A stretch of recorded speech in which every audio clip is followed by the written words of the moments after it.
Hello नमस्कार दोस्तों, मैं अश्वनी वशिष्ठ। इस रियल एस्टेट एजुकेशन के एक नए एपिसोड में फिर से हम बात करेंगे एक ऐसे टॉपिक पर जो कि बहुत ज़रूरी है और काफ़ी आवश्यक है एक समझना रियल एस्टेट को इन्वेस्टमेंट से पहले। और जो मिसकंसेप्शंस इस मार्केट में हैं या फिर फैलाई जा रही हैं, ये भी कह सकते हैं, उनसे हमें बचना बहुत ज़रूरी होगा। सबसे पहले जैसे कि मैं बताऊं आपको, मैंने एक जर्नी स्टार्ट की थी किसी भी प्रोजेक्ट के प्रोज एंड कॉन्स दोनों को साथ लेकर, और फिर उस प्रोजेक्ट के रिव्यू, और उसके बाद वैसे मैं डील पहले इसी तरीके से करता था, बट यूट्यूब पर आना यही ज़रूरी था कि जो लोग हमसे जुड़े हुए भी नहीं हैं वो भी इनको समझ पाएँ, प्रोजेक्ट को समझ पाएँ, लोकेशन को समझ पाएँ और फिर डील करें, तो बेटर होता है। और इस प्रोज एंड कॉन्स के चक्कर में काफ़ी सारे मेरे दोस्त हैं, उनको ये बुरा भी लगता है कि मैं ये सारी चीज़ें क्यों शेयर करता हूँ, और उनके वीडियोज़ में ये देखने को भी मिल जाता है। और वो काफ़ी सारे अलग अलग टाइप के एग्जाम्पल्स लेकर आते हैं, और काफ़ी इस टाइप के एग्जाम्पल भी जो प्रॉपर्टी को और किसी लड़की को रिलेट नहीं किया जा सकता, बट फिर भी यदि मैं उस टॉपिक को भी उठाकर यहाँ पर शेयर करूँ या उस एग्जाम्पल के साथ भी आपसे बात करूँ, तो जैसे कि बोला जाता है कि वो अपने वीडियोज़ में कुछ इस टाइप की बातें बोलते हैं कि सर्वगुण संपन्न लड़की नहीं मिल सकती, आपको किसी न किसी से जो शादी करनी ही होगी।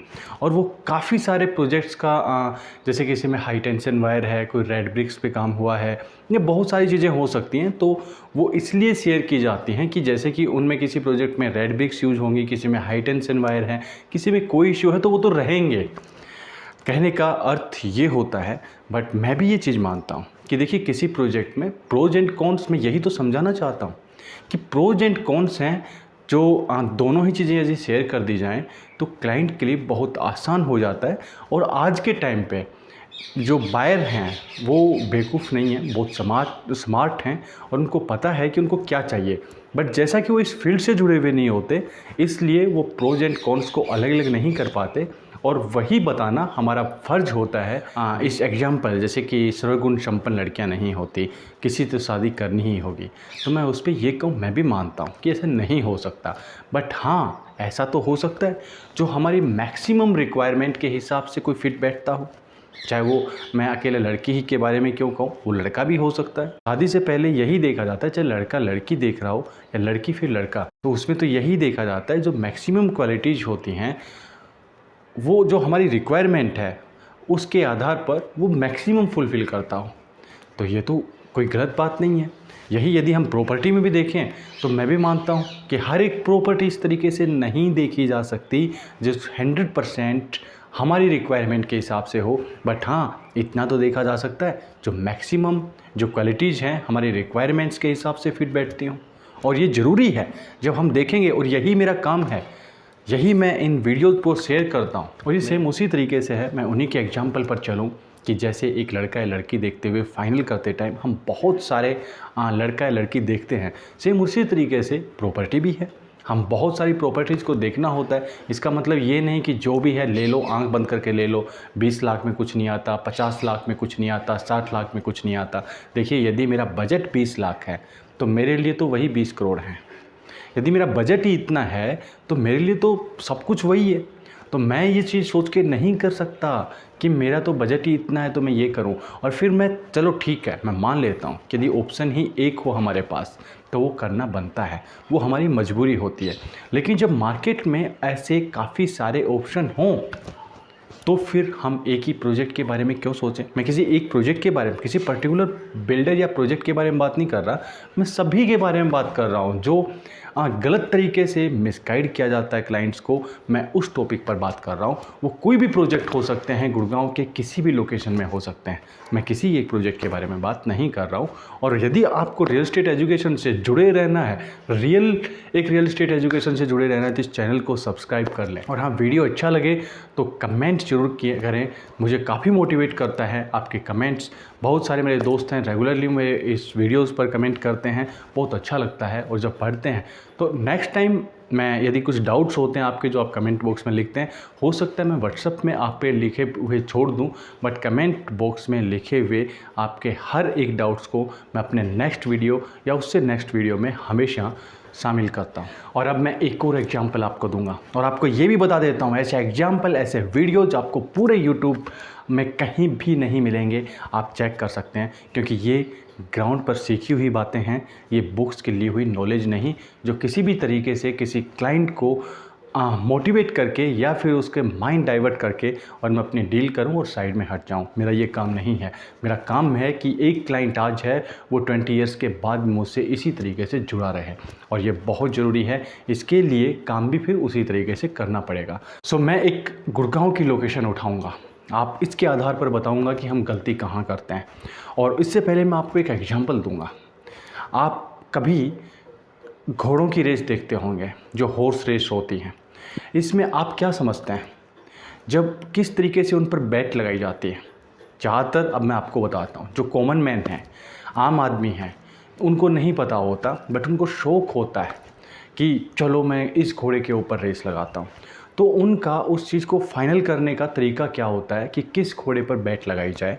तो वो क्या करते हैं, वो उनकी वहाँ तक ही सोच जाती है कि लास्ट टाइम विनर कौन रहा था, और उसी घोड़े पर वो बैट लगाते हैं। और उसके जो बड़े प्लेयर्स हैं ना, जो हमेशा जीतते हैं ये शर्त, वो क्या करते हैं, वो हर एक जो हॉर्स टेबल है उसका ये आइडिया रखते हैं कि किसका घोड़ा किस स्पीड से दौड़ सकता है, किस हॉर्स टेबल में कैसे घोड़े हैं, किस नस्ल के हैं और क्या इनकी स्पीड है, और मैक्सिमम स्पीड के साथ कौन सा घोड़ा दौड़ रहा है। वो पहले उसके ऊपर पूरी स्टडी करते हैं, और स्टडी करने के बाद जो ग्राउंड में आते हैं तो उनके पास ऑलरेडी पता होता है कि स्पीड किस घोड़े की इस टाइम पर सबसे ज़्यादा है और रहने वाली है, यानी कि फ्यूचर में देखकर, और पहले एक अच्छी R&D करके और फिर उस पर वो पैसा लगाते हैं। कॉमन मैन लास्ट विनर पर दबा के पैसा लगाता है, वहाँ पर ही सबसे ज़्यादा जो हाइप होता है ना, वहीं पे ही होता है, होलड़ होता है ना, वहीं पे होता है। बट जो इस साइड में बिल्कुल शांत है, किसी को नहीं पता, लेकिन जब वो विनर बनता है तब सब कुछ चेंज हो जाता है। और ये हर किसी को पता है जो घोड़ों की रेस में अपना पैसा लगाते हैं, अपना दांव लगाते हैं। तो वो एक छोटा सा तरीका है, बट प्रॉपर्टी को रिलेट करता है। कैसे? मैं आपको उदाहरण देता हूँ, Sohna, south of Gurgaon, greater Gurgaon, बहुत कुछ बोला जाता है और वैसे बनने वाला भी है। ग्रेटर गुड़गांव होगा, ये तो मैं कह सकता हूँ, दावे के साथ कह सकता हूँ, बट समय लेगा, टाइम लगेगा। हम इन्वेस्टर किस टाइप के हैं, सबसे पहले ये देखना ज़रूरी होता है। यदि मेरा इन्वेस्टमेंट 5 से 10 साल तक का है तो एवरीथिंग इज ओके। बट यदि मेरा रियल एस्टेट इन्वेस्टमेंट है 1, 2 साल, 3 साल के लिए, और फिर मैं सोना में कर रहा हूँ, तो हम टाइम को भूल चुके हैं। हम उस टाइम को, जो सबसे अच्छा टाइम यहाँ पर था, हम उसे छोड़ चुके हैं। कैसे? एलिवेटेड फ्लाईओवर बना, बहुत अच्छा मार्केट में बूम आने वाला था सोना के लिए कि यहाँ पर प्रॉपर्टीज़ के प्राइस बहुत अप जाएंगे। देखिए, मैं उसकी बात नहीं कर रहा, जो पूरे इंडियन रियल एस्टेट मार्केट में बूम था वो तो सोना में भी आएगा, बट अलग से जो बूम आया है, जो आना था, सपोज करते हैं 10%, 15%, और यदि वो आ जाता है 30%, तो वो क्यों आया, हम उसकी बात कर रहे हैं। गुड़गांव में भी, पूरे गुड़गांव में भी ये सब देखने को मिला, लेकिन यहाँ की मैं क्यों बात कर रहा हूँ आपको वो समझाता हूँ। सबसे पहले एलिवेटेड फ्लाईओवर बना, बहुत ज़्यादा बेनिफिट यहाँ पर इस लोकेशन को मिलने वाला था। और यार, इन वीडियोज़ को शेयर कर दिया करें जितने ग्रुप्स में कर सकते हैं, क्योंकि जितना चैनल स्ट्रॉन्ग होगा, मैं देखिए मार्केटिंग नहीं करूँगा जैसा लोग कर रहे हैं, मैं चाहता हूँ कि इसे ऑर्गेनिकली तरीके से इसे ऊपर लेकर जाऊँ, और यही मेरी कोशिश है। और इसी कोशिश में हम आराम से चल रहे हैं, जल्दबाजी कोई नहीं है, बट आपका सपोर्ट होगा तो हम शायद बहुत जल्दी ऊपर जा सकते हैं। और जो ये गलतियाँ हो रही हैं, इनसे बच सकते हैं, जो हमें बेवकूफ़ बनाने की कोशिश की जा रही है, हम उनसे बच सकते हैं। सो हम बात कर रहे थे सोना की और एलिवेटेड फ्लाईओवर की।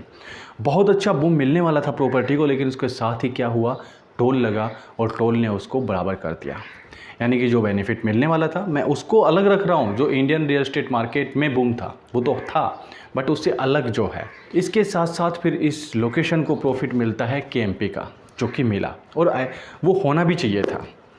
उसके बाद प्रॉफिट मिलता है दिल्ली मुंबई इंडस्ट्रियल कॉरिडोर का। इससे पहले जब प्रॉपर्टी में इन्वेस्ट किया जा रहा था, मैं खुद हमेशा सोना को ऊपर रखता था अपने इन्वेस्टमेंट में कि आप यहाँ पर इन्वेस्ट कीजिए, ये लोकेशन काफ़ी आगे जाने वाली है, यहाँ का प्राइस काफ़ी ऊपर जाने वाला है। दिल्ली मुंबई को इंडस्ट्रियल कॉरिडोर आया, प्राइस एकदम से जंप कर गए क्योंकि सबको लगा कि यहाँ बहुत कुछ बदलने वाला है। और जो इतनी तेज़ी से प्राइस बढ़ रहे हैं, इसका मतलब ये है कि ये बहुत तेज़ी से प्राइस इसी स्पीड के साथ बढ़ते रहेंगे। लेकिन हम एक बात हमेशा भूल जाते हैं कि लोकेशन होती है, उस पर जो ट्रिगर पॉइंट होते हैं, ये ट्रिगर पॉइंट बोलता हूँ मैं इनको, वो हमेशा जैसे केएमपी, एलिवेटेड फ्लाईओवर, क्या बोलते हैं इसको, कि Delhi Mumbai industrial corridor, DMIC, अब ये सारे जब इनको ट्रिगर पॉइंट थे, उसके साथ साथ तेज़ी से प्राइस बढ़ते रहे। जितना बड़ा प्रोजेक्ट उतना ही यहाँ की प्रॉपर्टी का एप्रिसिएशन में उतना ही ज़्यादा बेनिफिट। अभी इनका एजुकेशन हो चुका है, बट जो गवर्नमेंट की अब नेक्स्ट प्लानिंग है उनमें टाइम लगना है, और टाइम लगना है 7 से 10 साल। इसके बाद इसमें बहुत अच्छा बूम आएगा। जो इंडियन रियल एस्टेट मार्केट में आएगा वो आता रहेगा, लेकिन जो अलग से आएगा मैं उसकी बात कर रहा हूँ। बट तब तक धीरे धीरे ये अप जाएगा। लेकिन एक इन्वेस्टर, हाँ मैं यहाँ पे ये कहता हूँ, यदि 20-30-50 लाख रुपए में कोई प्रॉपर्टी ले रहा है, ये अच्छी मिल रही है, अच्छी प्रॉपर्टी, तो उसको मत छोड़िए। मैं ये भी कहता हूँ यदि इतने प्राइस में कोई प्रॉपर्टी मिल रही है। लेकिन जो मैं बड़े बिल्डर्स की बात करूँ, आशियाना हो, गोदरेज हो, सेंट्रल पार्क हो, आप इनके प्राइस देखिए।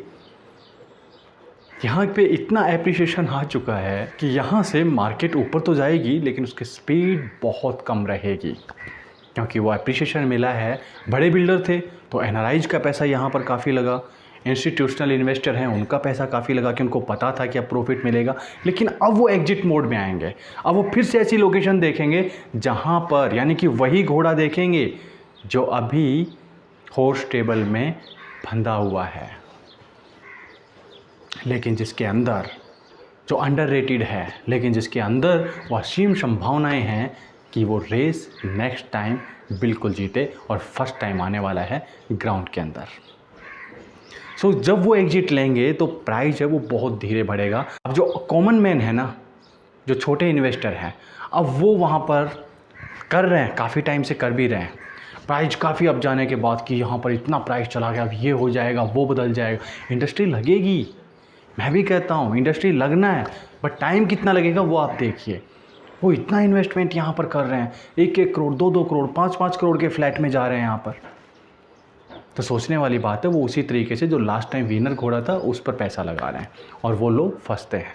मैं फंसने वाली बात तो नहीं कहूँगा, क्योंकि प्रॉपर्टी कभी ऐसा आपको लॉस नहीं दे सकती, बट ये है बस एप्रिसिएशन है वो थोड़ा कम मिल जाएगा, ज़्यादा मिल जाएगा। बट मैं आपको ये बताने वाला हूँ कि ज़्यादा कहाँ मिल सकता है, आपको सही दिशा दे सकता हूँ। 20-30-50 लाख की जो जिनका रेट सस्ता है वहाँ पर आप बिल्कुल इन्वेस्टमेंट कीजिए। बहुत बड़े निवेश यहाँ पर ना करें तो ज़्यादा अच्छा रहेगा। बट यदि मैं इसके साथ एक बात और करूं कि सस्ते के चक्कर में ऐसे बिल्डर के साथ नहीं फंस जाना जहां पर बहुत सारी प्रॉब्लम्स हों, जहां पर आपको प्लॉट्स मिल जाएं और उस पर आप कभी घर नहीं बना सकें, क्योंकि पहले से गवर्नमेंट के साथ ऐसे फंडे चल रहे हों, ऐसे इश्यूज़ उनके साथ चल रहे हों कि वहाँ पर गवर्नमेंट है उनके लाइसेंस रद्द कर सकती है। लाइसेंस मीन जो प्लाट का, कुछ प्लॉट्स के बिल्डर हैं यहाँ पर जिनके हाई राइज जो अपार्टमेंट्स हैं वो सेल नहीं हो सकते थे, लेकिन आज के दिन वो बुरी तरह से फंसे हुए हैं और वो अपने प्लॉट सेल करने पर लगे हुए हैं। बट पहले के जो गवर्नमेंट के कुछ ड्यूज हैं वो पे करने हैं, वो लोग नहीं कर रहे हैं। ईडीसी वगैरह काफ़ी पेंडिंग है। इसके बाद जो पहले के इन्वेस्टर हैं उनको घर बनाकर नहीं दे रहे हैं, 12-12, 13-13, 15-15 साल हो गए ऐसे बिल्डर हैं और वो यहाँ पर भी प्लॉट काट रहे हैं। तो ऐसे बिल्डर से बच के रहें। बाकी जो आपको अच्छा लगता है आप करें। आज के लिए इतना ही, वीडियो ज़्यादा बड़ा बन जाएगा, बट मैं आपसे इतनी रिक्वेस्ट करता हूँ कि इन वीडियोज़ को प्लीज़ शेयर करें। प्रॉमिस मैं आपको करता हूँ कि इस रियल एस्टेट मार्केट को हम चेंज कर सकते हैं, ट्रांसपेरेंट कर सकते हैं, जो अभी इम्पॉसिबल लगता है। सो मिलेंगे नेक्स्ट वीडियो में, तब तक के लिए शुक्रिया।